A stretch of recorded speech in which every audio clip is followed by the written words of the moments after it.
Hello friends, so అందరికీ hi, welcome to Vijay studies.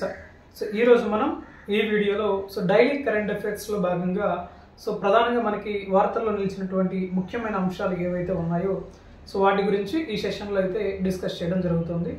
Daily current affairs సంబంధించి updates అన్ని కూడా మన యొక్క వాట్సాప్ ఛానల్ గ్రూప్లో అప్డేట్ చేస్తూ ఉన్నాము. ఆ యొక్క వాట్సాప్ ఛానల్ గ్రూప్లో అయితే జాయిన్ అవ్వండి అండ్ వీడియో చూసే ప్రతి ఒక్కరు లైక్ చేయండి. కొత్తగా మన ఛానల్ చూస్తే సబ్స్క్రైబ్ చేసుకోండి. ఓకే, ఇక్కడ ప్రధానంగా మనకి మొదటి అంశంలోకి వెళ్దాం. ముందుగా చూస్తే ఇక్కడ గోవిందరాజన్ పద్మనాభన్ కు తొలి విజ్ఞాన్ రత్న అవార్డు.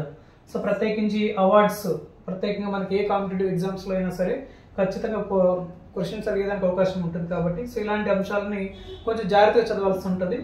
ముఖ్యంగా మనం గమనించినట్లయితే ఇటీవల శాస్త్ర మరియు సాంకేతిక రంగాలలో పరిశోధనలు ఆవిష్కరణలకు కృషి చేసే వారికి కేంద్ర ప్రభుత్వం ఈ ఏడాది నుంచి అంటే 2024 నుంచి కూడా కొత్తగా విజ్ఞాన్ అవార్డులను అందజేయడం జరుగుతూ ఉంది. ఈ నేపథ్యంలోనే జీవరసాయన శాస్త్రవేత్త అయినటువంటి గోవిందరాజన్ పద్మనాభన్ కు తొలి విజ్ఞాన్ రత్న పురస్కారాన్ని భారత ప్రభుత్వం ప్రకటించడం జరిగింది. Very very important. కేంద్ర ప్రభుత్వం ఇటీవల ప్రకటించినటువంటి విజ్ఞాన్ అవార్డుల్లో తొలి విజ్ఞాన్ రత్న పురస్కారం ఎవరికి వచ్చింది అంటే జీవరసాయన శాస్త్రవేత్త అయినటువంటి గోవిందరాజన్ పద్మనాభన్ కు ఈ అవార్డు అయితే రావడం జరిగింది. మరి ఇక్కడ ముఖ్యంగా చూస్తే 33 మందికి రాష్ట్రీయ విజ్ఞాన్ పురస్కారాలను, మరో 18 మందికి విజ్ఞాన్ యువ పురస్కారాలను, మరో 13 మందికి విజ్ఞాన్ శ్రీ పురస్కారాలను అందజేయడం జరిగింది. ముఖ్యంగా చూస్తే విజ్ఞాన్ టీమ్ అవార్డు అనేటటువంటి దాన్ని చంద్రయాన్ 3 టీమ్ ఏదైతే ఉందో ఆ టీమ్ కి విజ్ఞాన్ టీమ్ అనేటటువంటి అవార్డు అనేది అందజేయడం జరుగుతూ ఉంది. మరి ఈ అవార్డులను ఈ నెల అంటే ఆగస్టు 23వ తేదీన భారత రాష్ట్రపతి ద్రౌపది ముర్ము చేతుల మీదుగా ఈ అవార్డులను అయితే ప్రదానం చేయబోతూ ఉన్నారు న్యూఢిల్లీలో. గుర్తుంచుకోండి, వెరీ వెరీ ఇంపార్టెంట్. ఇక్కడ మనకి ఆగస్టు 23 ఏంటి, national space day. National space day అన్నమాట.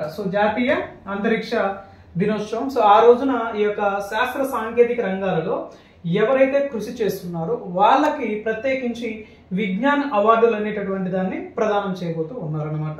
ఇది చాలా చాలా ఇంపార్టెంట్ అంశం అనమాట. గుర్తుంచుకోండి, చాలా చాలా ఇంపార్టెంట్ కాన్సెప్ట్. ఈ యొక్క అవార్డ్స్ పైన ఖచ్చితంగా రాబోయే పోటీ పరీక్షల్లో ఖచ్చితంగా ప్రశ్న అడిగేదానికి అవకాశం ఉంటుంది.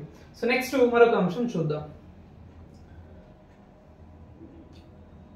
ఆర్థిక బిల్లుకు లోక్సభ ఆమోదం.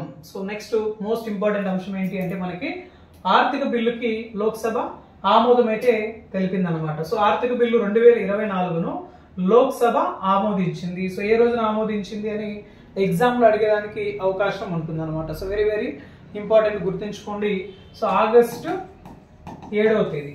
ఆగస్టు 7వ తేదీన లోక్సభ ఆర్థిక బిల్లు 2024ను ఆమోదించడం జరిగింది. నెక్స్ట్ అదే విధంగా ఇంకా కొన్ని ముఖ్యమైన అంశాలు ఇవ్వడం జరిగింది. దాన్ని కూడా ఒకసారి మనం చూసినట్లయితే ఇక్కడ చూడండి, లోక్సభ గత వారం ఆమోదించినటువంటి వ్యయ బిల్లు 2024. నెక్స్ట్ జమ్మూ కాశ్మీర్ వ్యయ బిల్లు నవంబర్ 3, 2024ను నిర్మలా సీతారామన్ రాజ్యసభలో ప్రవేశపెట్టడం జరిగింది. అంటే ఇక్కడ గత నవంబర్ 2023లో ప్రత్యేకించి ఈ బిల్లుల్ని ముందు లోక్సభలోకి తీసుకురావడం జరిగింది. ఆ బిల్లులని లోక్సభ నుంచి ప్రజెంట్ రాజ్యసభలోకి ప్రవేశపెట్టడం జరుగుతూ ఉంది. ఈ బిల్లులు కూడా చాలా చాలా ఇంపార్టెంట్. నెక్స్ట్ అదే విధంగా మనం చూసినట్లయితే ఇక్కడ ప్రత్యేకించి లోక్సభలో వాకఫ్ బిల్లును ప్రవేశపెట్టబోతూ ఉన్నారు. అంటే ఈ రోజు లోక్సభలో వాకఫ్ బిల్ ఏదైతే ఉందో ఈ బిల్లును కూడా ప్రవేశపెట్టనున్నట్లు ప్రకటించడం జరుగుతూ ఉంది. ఆర్థిక బిల్లుకు లోక్సభ ఆమోదం తెలిపింది. ఏ రోజున ఆమోదం తెలిపింది అంటే ఆగస్టు 7, 2024న ఈ బిల్లుకి అయితే ఆమోదం తెలిపింది. అంటే 14 రోజుల్లోగా ఈ సభ బిల్లుకు ఆమోద ముద్ర అనేది వేయకపోతే అది ఆమోదం పొందినట్లుగా భావించడం జరుగుతుంది. కొత్తగా ప్రవేశపెట్టిన స్థిరాస్తిపై మూలధన రాబడి పన్ను నిబంధనలను ప్రభుత్వం సవరించిన అనంతరం తాజా ఆర్థిక బిల్లు అనేది ఆమోదం పొందడం జరిగింది అనేసి ఇవ్వడం జరిగింది. వెరీ వెరీ ఇంపార్టెంట్ అంశం ఇది కూడా మనకి. ఇది ఇలాంటి కొంత కరెంట్ పాలిటిక్స్ బేస్ చేసుకుని ఉండే అంశాలు కూడా మనకి చాలా వరకు ఇంపార్టెంట్. అండ్ గ్రూప్ 2కి సంబంధించి అంటే ఎకానమిక్ రిలేటెడ్ గా ఉండే అంశాలు కూడా కొంచెం జాగ్రత్తగా చదవాల్సి ఉంటుంది. అతి త్వరలోనే మనకి ఆగస్టు 15న మన యొక్క విజయ్ స్టడీస్ యాప్ లో కంప్లీట్ గా కరెంట్ అఫైర్స్ సంబంధించినటువంటి బిడ్ బ్యాంక్ మ్యాగజైన్ అనే దాన్ని మనం రిలీజ్ చేయబోతూ ఉన్నాము. ఆగస్టు 15న అప్డేట్ చేస్తాము. సో అది కంప్లీట్గా ఎలా ఉంటుంది అంటే ఇలాంటి అంశాలన్నిటిపైన కూడా సో ప్రశ్నలు ఏ విధంగా వచ్చేదానికి అవకాశం ఉంటుంది కాంపిటేటివ్ ఎగ్జామ్స్ సంబంధించి. సో ఆ కోణంలోనే ఇక్కడ ఇలాంటి అంశాలన్నింటినీ కూడా మ్యాగజైన్లో మనం అప్డేట్ చేస్తూ ఉన్నాము. సో ఆ మ్యాగజైన్ అయితే ఖచ్చితంగా అందరూ ఫాలో అవ్వండి. ఓకే, సో నెక్స్ట్ మరొక అంశం అయితే చూద్దాం.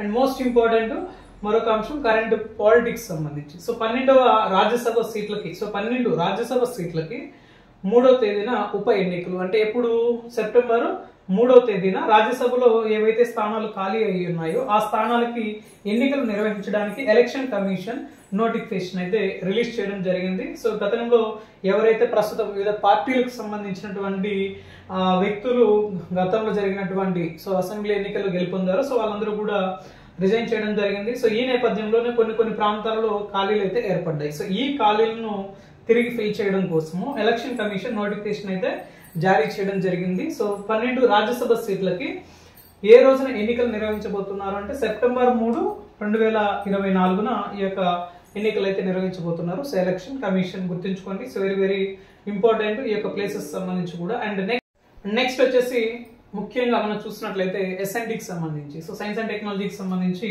సో చంద్రుడి పైన నాసా లైట్ హౌస్ సో ప్రత్యేకించి చంద్రుడి యొక్క ఉపరితలం పైన నాసా ఒక లైట్ హౌస్ అనే దాన్ని ఏర్పాటు చేయబోతూ ఉంది. సో ఇది అక్కడ అంతరిక్షంలో ఎవరైతే వ్యోమగాములు ఎవరైతే చంద్రుడిపైకి ప్రత్యేకించి వెళ్ళాలనుకుంటున్నారు సో అలాంటి వాళ్ళ కోసము మరి ప్రత్యేకించి రోబోలకు కూడా ఉపయోగపడేలాగా ఈ లైట్ హౌస్ అనేది ఏర్పాటు చేయబోతూ ఉన్నారు. సో నాసా ప్రత్యేకించి నావిగేషన్ వ్యవస్థను కూడా ఇటీవల కాలంలో వాళ్ళు పరీక్షించడం జరిగింది. సో గతంలో 2024 ఫిబ్రవరిలో ఇక్కడ నాసాకు సంబంధించిన వాళ్ళు సో చంద్రుడి పైన 30 నిమిషాల పాటు లైట్ ని వెలిగించినట్టు కూడా నాసా ఒక స్టేట్మెంట్ అయితే రిలీజ్ చేయడం జరిగింది. So very very important concept ఇది కూడా మనకి.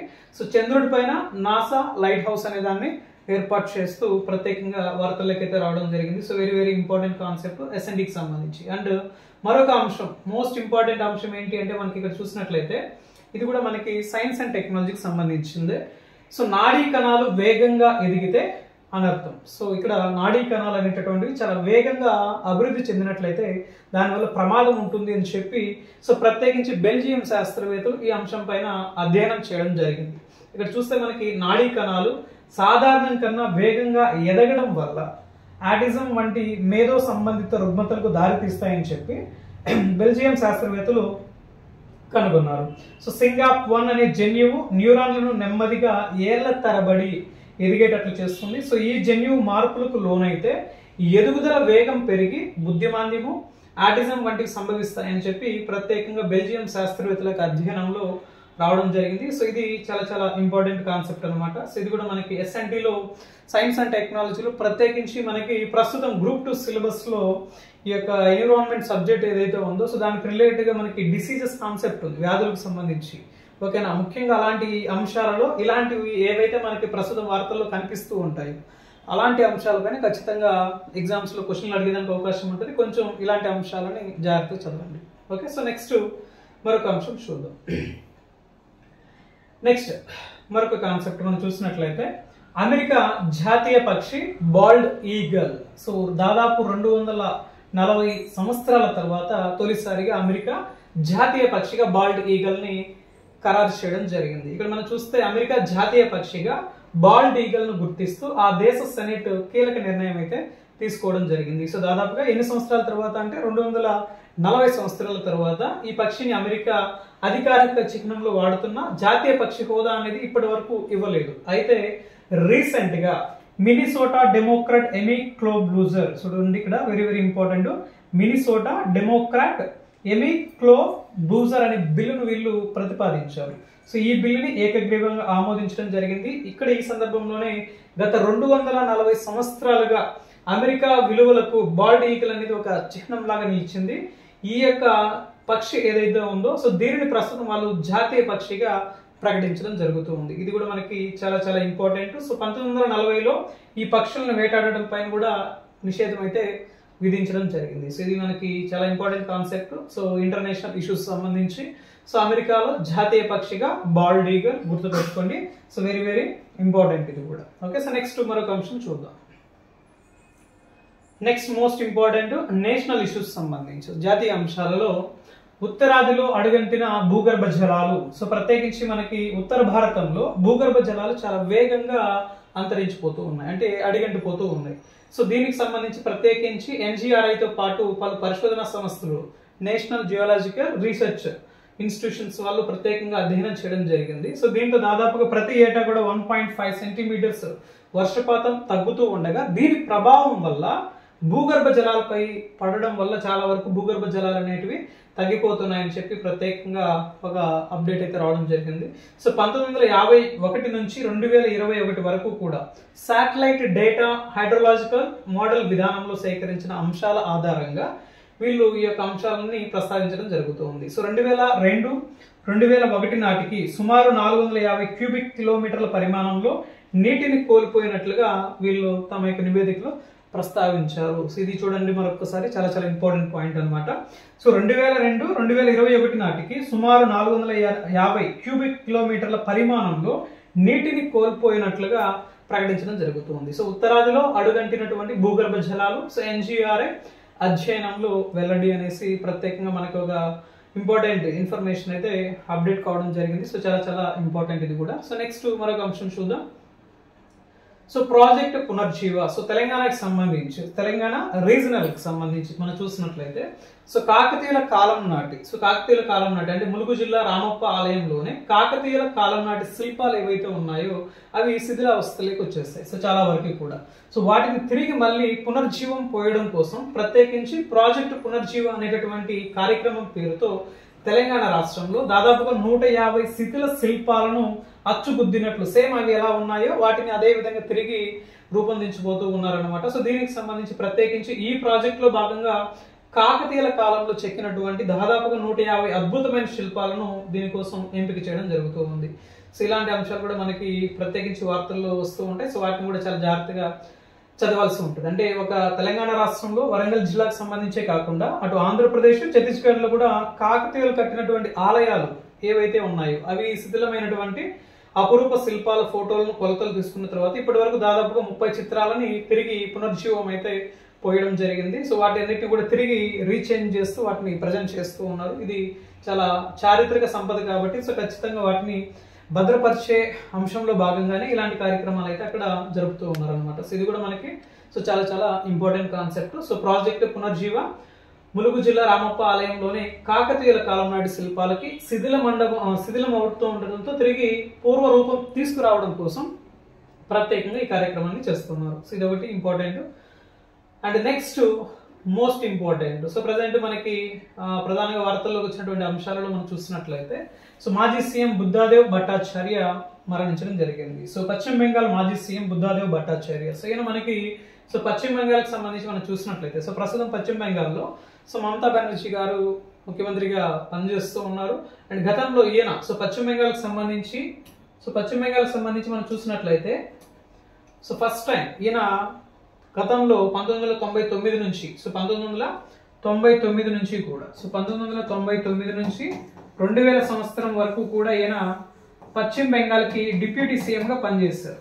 సో డిప్యూటీ సీఎంగా పనిచేయడం జరిగింది. ఆ తర్వాత 2000 సంవత్సరం నుంచి 2011 వరకు కూడా దాదాపుగా ఈయన ముఖ్యమంత్రిగా పనిచేయడం జరిగింది. సో పశ్చిమ బెంగాల్ రాష్ట్రానికి ఈయన 3వ ముఖ్యమంత్రిగా బాధ్యతలు అయితే చేపట్టడం కూడా జరిగింది. సో ఇటీవల కాలంలో అనారోగ్య సమస్యలతో ఈయన మరణిస్తూ వార్తల్లోకి అయితే రావడం జరిగింది. So very so important person అనమాట. సో పశ్చిమ బెంగాల్ రాష్ట్రానికి సంబంధించి ఈయన 1944 మార్చి 1న జన్మించారు. సో ప్రస్తుతం బుద్ధాదేవ్ భట్టాచార్య గారు సో పశ్చిమ బెంగాల్ మాజీ ముఖ్యమంత్రి మరణించడం జరిగింది. సో ఇంపార్టెంట్ వార్తల్లో మనకి ఎవరైతే ప్రముఖంగా వ్యక్తులు వస్తూ ఉంటారో అలాంటి వాళ్ళపైన కూడా కొంచెం జాగ్రత్తగా చదవాల్సి ఉంటుంది అనమాట. సో ఇది కూడా మనకి చాలా చాలా ఇంపార్టెంట్. ఓకే, సో నెక్స్ట్ మరొక అంశం చూద్దాం.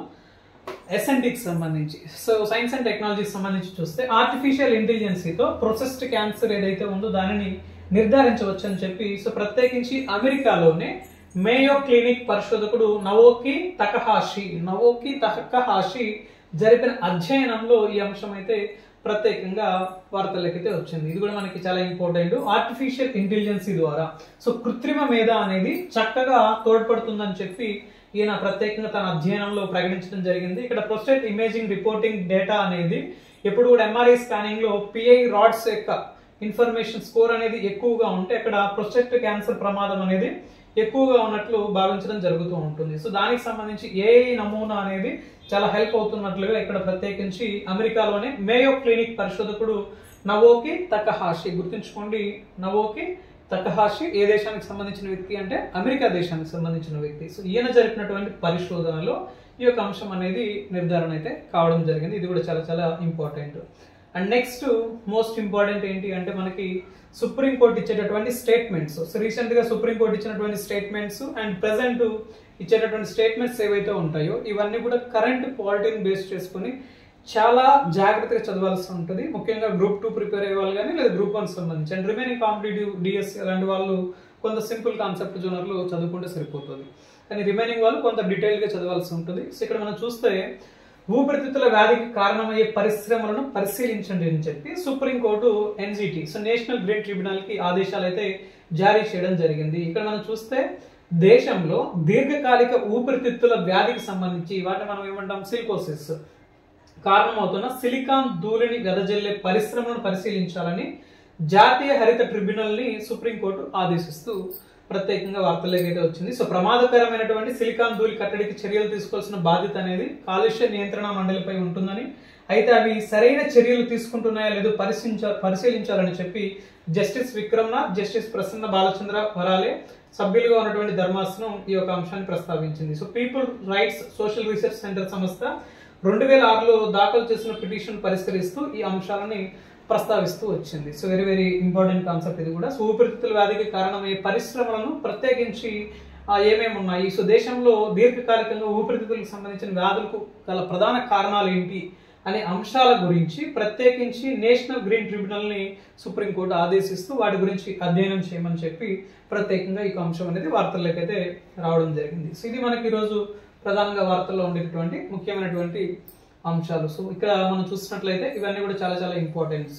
సో పశ్చిమ బెంగాల్ మాజీ సీఎం బుద్ధాదేవ్ భట్టాచార్య మరణించడం జరిగింది. అండ్ ప్రాజెక్టు పునర్జీవాల భాగంగా కాకతీయుల కాలం నాటి శిల్ప సంపదకి తిరిగి పునర్జీవం పోస్తూ ఉన్నారు. అండ్ ఉత్తరాది ప్రాంతాలలో భూగర్భ జలాలు చాలా అట్టడుగుకు వెళ్తున్నాయని చెప్పి ఒక నివేదికలో తెలియజేయడం జరుగుతూ ఉంది. అండ్ అమెరికా జాతీయ పక్షిగా సో బాల్డ్ ఈగల్ ని డిక్లరేషన్ చేయడం జరిగింది. అండ్ నాడీ కణాలు వేగంగా అభివృద్ధి చెందితే దానివల్ల అనేక అనార్థాలు ఏర్పడతాయని చెప్పి బెల్జియం శాస్త్రవేత్తలకు అధ్యయనంలో తేలింది. అండ్ చంద్రుడి పైన నాసా లైట్ హౌస్ ని ఏర్పాటు చేస్తున్నట్టుగా ప్రకటించింది.